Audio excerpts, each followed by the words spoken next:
उसने रहमतुल्लिल आलमीन सल्लल्लाहु अलैहि वसल्लम से कहा कि मैं बदर से गुजर रहा था। मैंने देखा कि एक आदमी ज़मीन से निकलता है और एक शख्स इससे हथौड़े से मारता है।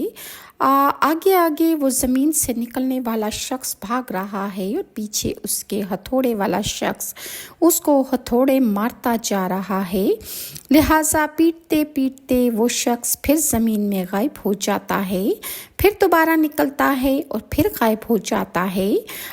इमाम शेबी ने जब ये वाक़या रसूलुल्लाह को सुनाया तो रसूलुल्लाह ने इरशाद फरमाया, ये शख्स जिसके पीछे हथौड़े मारने वाला शख्स लगा हुआ था ये अबू जहल है।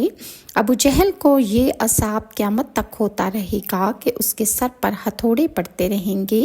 और किताबुल कबूर में ये वाक़या दर्ज है।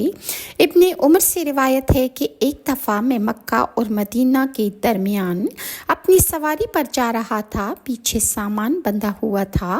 रास्ते में एक कब्रिस्तान से मैं गुज़रा तो मैंने क्या देखा कि एक आदमी अपनी कब्र से निकला कि जिसके तमाम जिस्म पर आग लगी हुई थी और इसकी गर्दन में जंजीर का तोक था जिसे वो घसीटता जा रहा था।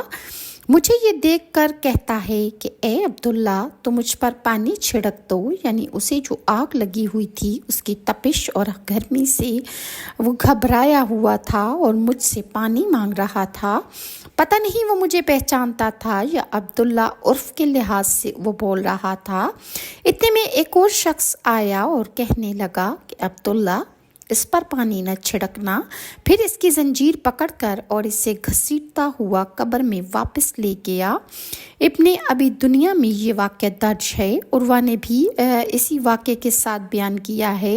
फरमाते हैं कि इसकी दहशत से मेरे बाल सफ़ेद हो गए। मैंने हज़रत उस्मान को ये वाक़या सुनाया तो आपने अकेले सफ़र करने से मुसलमानों को मना फरमा दिया। अबू कुरा से रिवायत है कि हम कुछ चश्मों से जो हमारे बसरा के रास्ते में पड़ते थे, हम वहाँ से गुज़रे तो हमें गधों जैसी आवाज़ें आने लगी।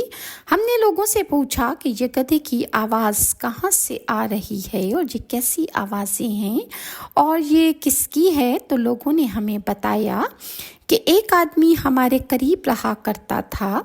जब उसकी माँ उससे बात करने की कोशिश करती तो वो शख्स अपनी माँ को झड़क कर ये कह दिया करता था कि गधे की तरह माँ क्यों चीखती हो। लिहाजा जब वो शख्स मर गया तो उसके मरने के बाद उसकी कब्र से रोज़ाना